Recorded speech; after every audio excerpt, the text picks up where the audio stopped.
মই পুনে পুনে আপোনাৰ কাষলৈ মুহূৰ্তত ৰাখিছোঁ ৪৭ গৰাকী বিধায়কক আজিৰ দিনত প্ৰশিক্ষণ প্ৰদান কৰা হ'ব আৰু ই অত্যন্ত এটা ইতিবাচক কথা কিয়নো বিধানসভাৰ বিভিন্ন প্ৰস্তাৱিত যিসমূহ নিয়ম সেই নিয়ম কানুন জনাটো প্ৰতিগৰাকী বিধায়কৰ বাবে অত্যন্ত জৰুৰী বা দৰকাৰ এটা বিধানসভা সমষ্টিক তেওঁলোকে যেহেতু প্ৰতিনিধিত্ব কৰে ৰাজ্যৰ সমস্যাসমূহ যেহেতু অধ্যক্ষৰ সন্মুখত দাঙি ধৰিব লাগিব বৰ্তমান কাৰ্যসূচী আৰম্ভ হৈছে নে নাই কোন কোন উপস্থিত আছে কেনে ধৰণৰ পৰিৱেশ আপোনাৰ পৰা জানিব বিচাৰিছোঁ নিশ্চিতভাৱে ভাস্কৰ আপুনি ইতিমধ্যে উল্লেখ কৰিছে যে আজি নতুন ৪৭ গৰাকী বিধায়ক সেই বিধায়কক প্ৰশিক্ষণ দিয়া হ'ব যেহেতু বৰ্তমানলৈকে অনুষ্ঠান অনুষ্ঠিত হোৱা নাই কিছু সময়ৰ পাছতে অনুষ্ঠিত হ'ব আৰু ইয়াত বিশেষকৈ আজি আপুনি যদি চাই যে তেনে ক্ষেত্ৰত আপুনি নাগালেণ্ড বিশ্ববিদ্যালয়ৰ যিগৰাকী অধ্যক্ষ সমুদ্ৰ গুপ্ত কাশ্যপ উপস্থিত থাকিব সমান্তৰালকৈ আপুনি যদি চাই যে সমল ব্যক্তি হিচাপে কেইবাগৰাকীও বিশিষ্ট ব্যক্তি উপস্থিত থাকিব যিহেতু যেতিয়া এগৰাকী নেতা বা এগৰাকী বিধায়ক যেতিয়া এটা সমষ্টিৰ পৰা তেওঁ নিৰ্বাচিত হৈ আহে জনতাৰ প্ৰতিনিধি হিচাপে তেওঁ নিৰ্বাচিত হৈ বিধানসভালৈ আহে তেনে ক্ষেত্ৰত এখন বিধানসভাত তেওঁলোকৰ যিসমূহ কাৰ্যক্ৰমণিকা বা আপুনি যদি চাই যে বিধানসভা কাৰ্যক্ৰমণিকা চলাই নিয়াৰ ক্ষেত্ৰত তেওঁ যিহেতু নতুন বা তেওঁ নাজানিব পাৰে সেই নীতি নিয়মসমূহ তেনে ক্ষেত্ৰত সেই নতুন নীতি নিয়মসমূহ জানিবৰ বাবে বিশেষ প্ৰশিক্ষণ শিবিৰৰ আয়োজন কৰা হৈছে আৰু দুদিনীয়াকৈ আয়োজন কৰা হৈছে বিধানসভাৰ কাষতে লাগি থকা যিটো গোপীনাথ ভৱন সেই গোপীনাথ ভৱনত দুদিনীয়া প্ৰশিক্ষণ শিবিৰৰ আয়োজন কৰা হৈছে আৰু বিশেষকৈ ইয়াত আজি সভাপতি দিলীপ শইকীয়া বা সমান্তৰালকৈ পীযুষ হাজৰিকা উপস্থিত থকাৰ সম্ভাৱনা আছে বিশেষকৈ সমল ব্যক্তি হিচাপে আপুনি যদি চাই যে যোৰহাটৰ বিধায়কগৰাকী ইয়াত উপস্থিত থাকিব সমান্তৰালকৈ মই অকণমান পৰিৱেশটো দেখুৱাবলৈ বিচাৰিছোঁ এই যিটো গোপীনাথ ভৱন ইয়াৰে দ্বিতীয় মহলাত অনুষ্ঠানটো অনুষ্ঠিত হ'ব প্ৰশিক্ষণ শিবিৰ যেনেধৰণে আচলতে আপুনি চাই যদি ৬ জুলাইৰ পৰা যিহেতু বিধানসভা যি বাজেট অধিৱেশন আৰু সেই তেনে ক্ষেত্ৰত আচলতে বাজেট অধিৱেশনৰ পূৰ্বে যাতে যিসমূহ নতুন বিধায়কসমূহে যাতে সেই বাজেট অধিৱেশনত কোনো ধৰণৰ অসুবিধা নোপোৱাকৈ তেওঁলোকে যাতে কাৰ্যক্ৰমণিকাসমূহ তেওঁলোকে যাতে চলাই যাব পাৰে তেনে ক্ষেত্ৰত আচলতে এই প্ৰশিক্ষণটো অন্যতম গুৰুত্বপূৰ্ণ হ'ব আৰু আপুনি যদি মই কৈছোঁ যে নাগালেণ্ড বিশ্ববিদ্যালয়ৰ যিগৰাকী উপাচাৰ্য সমুদ্ৰ গুপ্ত কাশ্যপ তেওঁ উপস্থিত থাকিব সমান্তৰালকৈ সমল ব্যক্তি হিচাপে যদি চাই যে অসম বিধানসভাৰ প্ৰাক্তন যিগৰাকী হিতেন্দ্ৰ নাথ গোস্বামী থাকিব সমান্তৰালকৈ উপাধ্যক্ষ নুমল মমিনো থাকিব উপস্থিত আৰু যদি এই গোটেই পদক্ষেপটোৰ কথা কওঁ যে এই পদক্ষেপটো আপুনি যদি চাই যে নতুন যিগৰাকী অধ্যক্ষ ৰঞ্জিত দাসৰ নেতৃত্বতে হৈছে আৰু সমান্তৰালকৈ কেৱল যে নতুন ৪৭ গৰাকী বিধায়কে যে প্ৰশিক্ষণ ল'ব পাৰিব তেনে কথা নহয় আচলতে আপুনি যদি চাই যে কিছুমান নতুন এনে বিধায়ক আছে যি তেওঁলোকে মন্ত্ৰী বিধায়ক হৈ তেওঁলোকে মন্ত্ৰিত্বৰ আসনত বহিব পাৰিছে তেওঁলোকেও আচলতে মন্ত্ৰীসকলেও তেওঁলোকে এই যি প্ৰশিক্ষণ সেই প্ৰশিক্ষণ ল'ব পাৰিব বিশেষকৈ আজি এই প্ৰশিক্ষণে আচলতে যে ৬ জুলাইৰ পৰা যি বিধানসভা বাজেট অধিৱেশন অনুষ্ঠিত হ'ব সেই অধিৱেশনৰ বাবে আটাইতকৈ গুৰুত্বপূৰ্ণ হ'ব আপুনি যদি চাই যে আমি পূৰ্বে যেনেধৰণে প্ৰথমে এগৰাকী যেতিয়া তেওঁ সমষ্টিৰ পৰা বিধায়ক হিচাপে তেওঁ নিৰ্বাচিত হৈ থাকে তেনে ক্ষেত্ৰত বিধানসভাখন তেওঁলোকৰ বাবে নতুন আপুনি যদি চাই যে বিধানসভাৰ যি বাজেট অধিৱেশন বা আপুনি গোটেই বিধানসভাৰ কাৰ্যক্ৰমণিকাসমূহ চাই যে প্ৰত্যেক দিনৰ যি কাৰ্যক্ৰমণিকা যেনেধৰণে ৯:৩০ বজাৰ লগে লগে যি কাৰ্যক্ৰমণিকা আৰম্ভ হয় তেনে ক্ষেত্ৰত প্ৰশ্নোত্তৰ শিতান বা যিসমূহ কাৰ্যসূচীসমূহ প্ৰত্যেক বিভিন্ন শিতান থাকে সেই শিতানসমূহ কেনেধৰণে আগবাঢ়ি যাব লাগিব বা কেনেধৰণে তেওঁলোকৰ সমষ্টিৰ যিসমূহ বিষয়সমূহ সেই বিষয়সমূহ কেনেধৰণে উপস্থাপন কৰিব বা উপস্থাপন কৰাৰ নীতি নিয়ম থাকে আপুনি দেখিবলৈ পোৱা যায় যে যেতিয়া শাসকীয় কিছুমান বিধায়কে বা কেতিয়াবা মুখ্যমন্ত্ৰীগৰাকীয়ে কথা কৈ থকাৰ মাজতে বিৰোধীৰ যিসমূহ স্থিতি বা কথা কোৱাৰ যে কথা শেষ নোহোৱাকৈ তেনেধৰণৰ বহু এনে নীতি নিয়ম আছে যে বিধানসভা এখন কেৱল বিধায়ক হৈ আহি তেওঁ বিধানসভাত যিকোনো ধৰণে বা তেওঁ বিষয়সমূহ কেনেধৰণে উপস্থাপন কৰিব যে এজনে কথা কৈ থকাৰ সময়ত যে তেওঁ মাত মতাৰ ক্ষেত্ৰত বা এই ক্ষেত্ৰত আচলতে যিগৰাকী অধ্যক্ষ সেই অধ্যক্ষগৰাকীয়ে ইতিমধ্যে কৈছে যে বিধানসভাত বিৰোধী স্থিতি সবল হ'ব লাগে কিন্তু বিৰোধীৰ কথা কোৱাৰো কিছুমান নীতি নিয়ম থাকে তেনে ক্ষেত্ৰত আপুনি নতুন যিসমূহ বিধায়ক বা বিৰোধীৰো আছে আপুনি শাসকীয় বিজেপিৰো আছে তেনে ক্ষেত্ৰত সেই বিধায়কসমূহৰ ক্ষেত্ৰত এই যিখন প্ৰশিক্ষণ শিবিৰ এই প্ৰশিক্ষণ শিবিৰ অতিকৈ গুৰুত্বপূৰ্ণ হ'ব তেওঁলোকৰ যিসমূহ কাৰ্যক্ৰমণিকা সেই কাৰ্যক্ৰমণিকাসমূহ চলাই নিবৰ বাবে সুবিধাজনক হ'ব দেখিবলৈ পাইছে যে ক্ৰমে এজন দুজনকৈ ইতিমধ্যে যিসমূহ বিধায়কসমূহ সেই বিধায়কসমূহ এতিয়া আহি পোৱা পৰিলক্ষিত হৈছে যিহেতু ১০ বজাৰ লগে লগে প্ৰশিক্ষণ শিবিৰ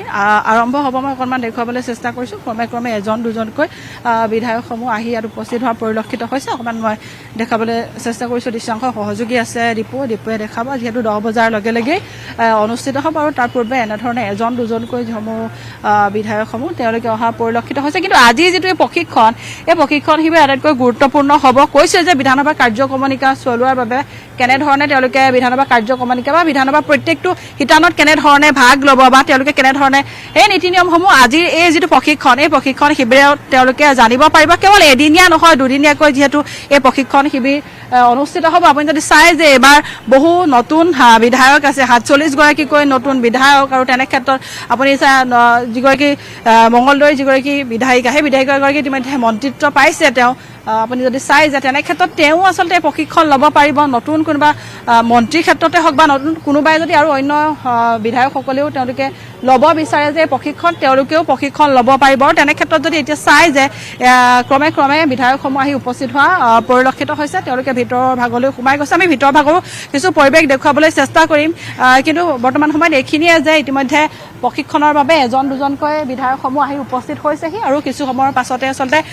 প্ৰশিক্ষণ অনুষ্ঠিত হ'ব আৰু বিশেষকৈ নাগালেণ্ড বিশ্ববিদ্যালয়ৰ যিগৰাকী উপাচাৰ্য সমুদ্ৰ গুপ্ত কাশ্যপ তেওঁৰ প্ৰতিনিধিত্বতে বা তেওঁ উপস্থিত থাকিব এই বিশেষ অনুষ্ঠানত আৰু তেনে ক্ষেত্ৰত আচলতে কিছু সময়ৰ পাছতে এই প্ৰশিক্ষণ শিবিৰ অনুষ্ঠিত হ'ব প্ৰশিক্ষণ কেইদিন পৰ্যন্ত অনুষ্ঠিত হ'ব আৰু বিধায়কসকলে গোটেই বিষয়টোক লৈ কেনেধৰণে সহযোগিতা কৰিছে এই বিষয় সন্দৰ্ভত আপোনাৰ পৰা জানিব বিচাৰিছোঁ মৌচুমী মই পুনৰবাৰ প্ৰশ্নটো আপোনাৰ বাবে আগবঢ়াইছোঁ যদি আপুনি শুনি আছে প্ৰশিক্ষণ কেইদিন পৰ্যন্ত অনুষ্ঠিত হ'ব আৰু বিধায়কসকলে গোটেই বিষয়টোৰ ক্ষেত্ৰত কেনেধৰণে সহযোগিতা আগবঢ়াইছে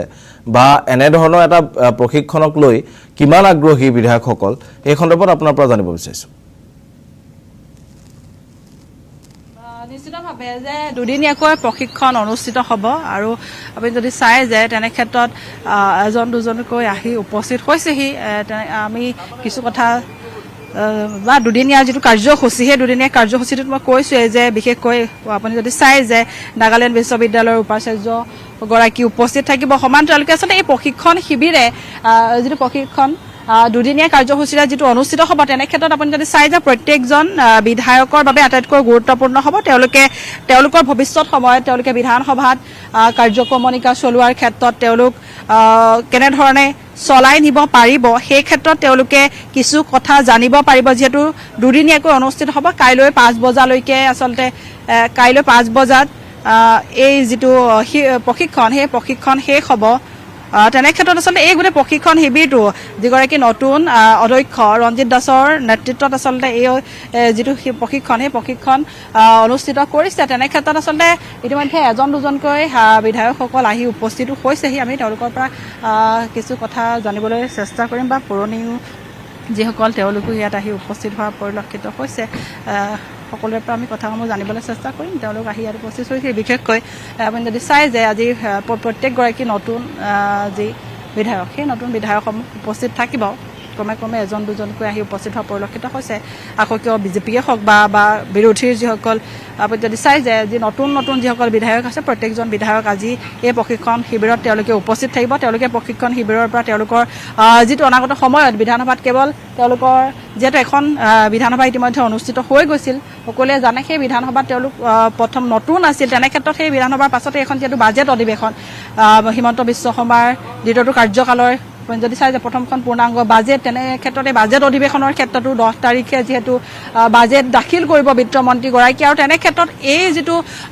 অধিৱেশন এই বাজেট অধিৱেশন আটাইতকৈ দীঘলীয়া হ'ব 6 জুলাইৰ পৰা আপুনি যদি চাই যে 31 জুলাইলৈকে অনুষ্ঠিত হ'ব এই বিধানসভা অধিৱেশন তেনে ক্ষেত্ৰত আচলতে এই যিখন বাজেট এই বাজেটখন অতিকৈ গুৰুত্বপূৰ্ণ হ'ব যে অসমৰ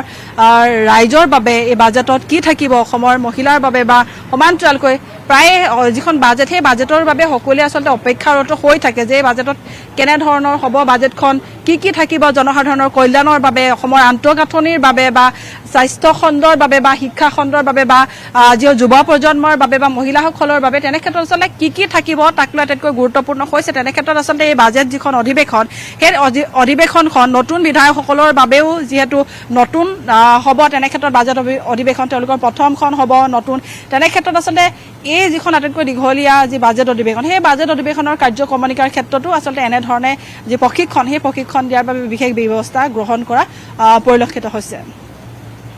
যি প্ৰশিক্ষণ শিবিৰ অনুষ্ঠিত কৰা হৈছে সেই প্ৰশিক্ষণ শিবিৰত মূলতঃ কোনখিনি বিষয় সামৰি লোৱা হৈছে যে এইখিনি বিষয় সন্দৰ্ভত আচলতে বিধায়কসকলক প্ৰশিক্ষণ প্ৰদান কৰা হ'ব এই বিষয়খিনিক বিশেষকৈ গুৰুত্ব আৰোপ কৰা হ'ব কোনখিনি বিষয় আচলতে প্ৰকৃততে সামৰি লোৱা হৈছে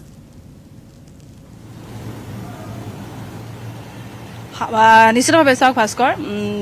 যেতিয়া এগৰাকী সমষ্টিৰ পৰা তেওঁ যিহেতু প্ৰথমেই তেওঁ ৰাইজৰ মাজৰ পৰা ৰাইজে তেওঁক এগৰাকী সমষ্টিটোৰ নেতা হিচাপে নিৰ্বাচিত কৰে তাৰপিছত তেওঁলোকে বিধানসভালৈ আহে তেনে ক্ষেত্ৰত আপুনি যদি চাই যে এটা সমষ্টিটোৰ মাজত যেতিয়া এজন ব্যক্তি আবদ্ধ হৈ থাকে তেওঁ সমষ্টিটোৰ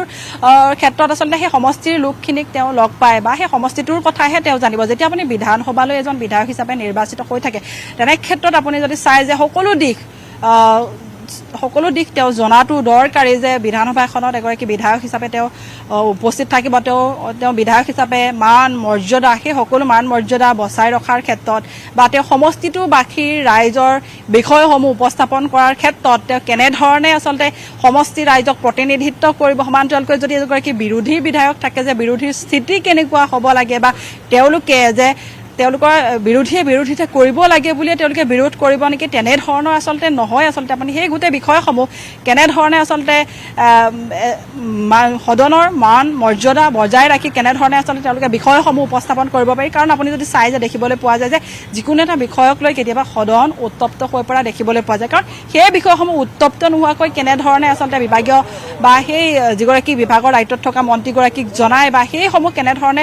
বুজায় বা সেইসমূহৰ ক্ষেত্ৰত কেনেধৰণে সমাধান উলিয়াই নিয়ে সেইটো আটাইতকৈ এটা গুৰুত্বপূৰ্ণ কথা বিধায়কসকলৰ বাবে তেনে ক্ষেত্ৰত বিধায়ক এজনে যে কেৱল হুলস্থুল কৰিয়েই যে তেওঁৰ সমষ্টিটোত থকা অসুবিধাখিনি তেওঁ হুলস্থুল কৰি তেওঁ সেইখিনি আদায় কৰাৰ চেষ্টা বা সদনখন উত্তপ্ত কৰাৰ চেষ্টা